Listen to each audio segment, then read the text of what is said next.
Okay, mayong mudto na usab kanatong tanan. Anya na usab kita nining atong tulumanon CONA Catechesis on Air.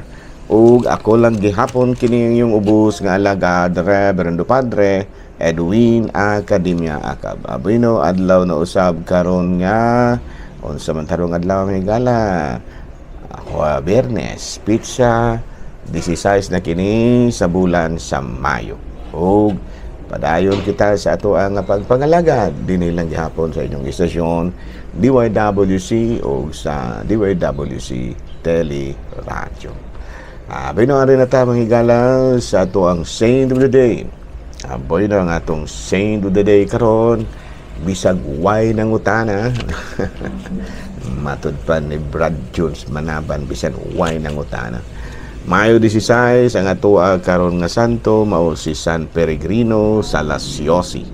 Natawo siya ni atong 1260, namatay ni atong 1345. Unya become a member of the Servites order, active in good works, ordained priest, well known for his preaching and holiness as well as his devotion for the sick and the poor. Ayan, no? May naman higala dunay mga pipilang ni kuan kaniya, ni pugong kaniya, pero wala gyud siya, no? Matud pa diri, no? Amputation stop, no? To January, the patron saint of cancer patients. Ayan, no? AIDS and other serious illness. No, sa ito pa namatay ang taong kini siya tungod sa cancer, no? Cancer may higala, no? So karong adlaw may higala ang ato karong santo mao ang patron sa mga cancer patients na biktima sa AIDS o other serious illness. Ang iyang pangalan mao si San Peregrino Salasyosi. Yan. No? Padayon ta mga higala sa ato ang pagpangalagad. Generally successful ang evaluation sa matud pa COMELEC sa nakalabay nga eleksyon, generally successful. O gani dunay gamay nga mga glitches matud pa sa PPCRB, pero still nihat na niuyon gyapon sila sa giingon sa COMELEC nga bisan kung adunay ginagmay nga mga matud pa discrepancies, pero still, no, makainiingon gyapon sila nga malinawon o malampuson ang eleksyon.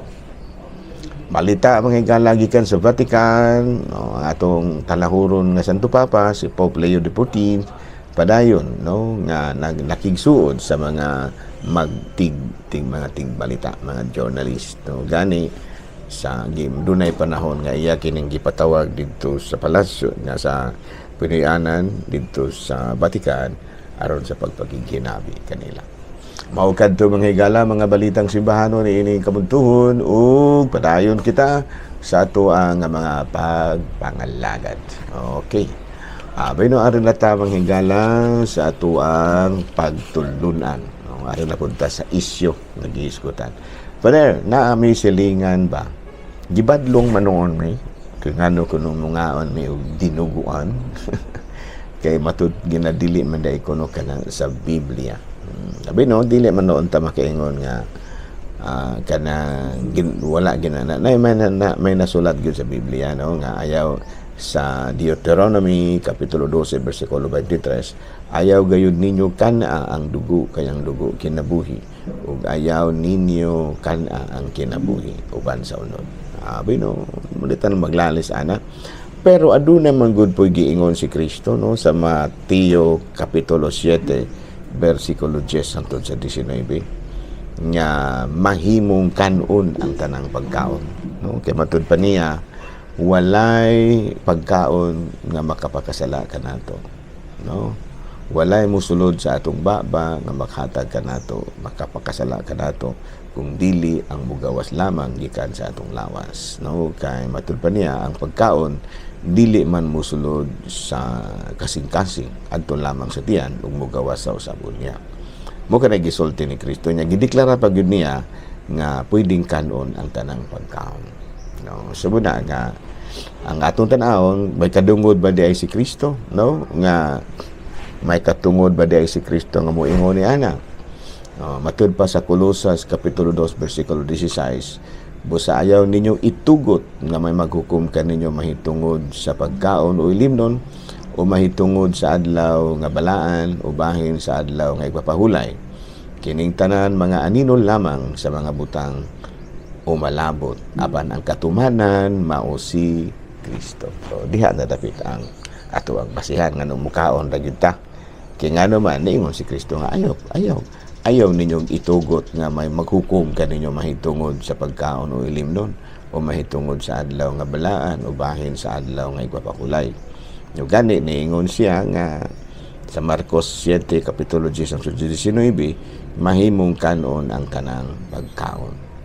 Kay mosulod lamang kini sa tiyan ug mogawas lamang usab dili kini mosulod sa atong kasing-kasing. Bisan pa tuod kung doon natin mabasa nga sa Buhat kapitulo 15 bersikulo 20 dili ipakaon ng dugo.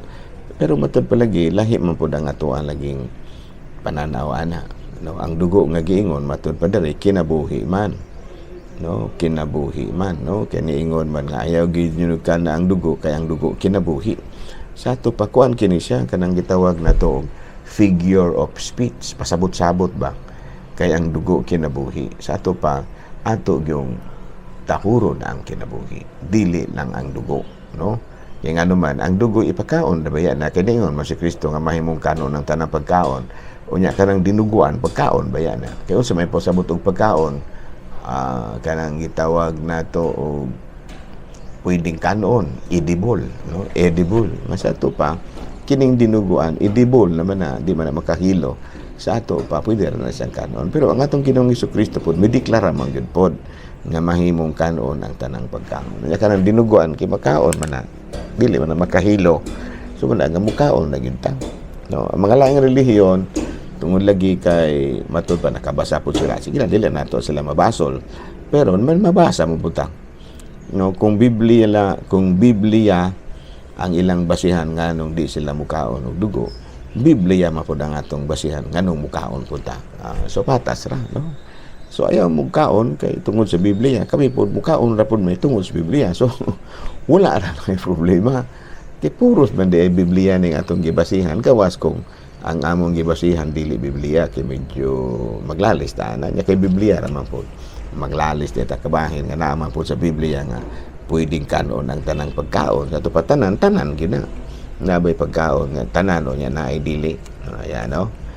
So na so yan na tadapit ng higala, no? Medyo kapoy-kapoy pa yung kong gamay mahigala ha kay tungod lagi ni ining nagsigi ta fiesta lagi. So muna nga marangil lang usa ko ha. Mosayo lang sa ako pa uli. Yan nga naman kanang medyo bugat-bugat pagjutay ang atong lawas tungod sa bago pa aming kapiesta. So daghang salamat og maayong mudto Pilipinas.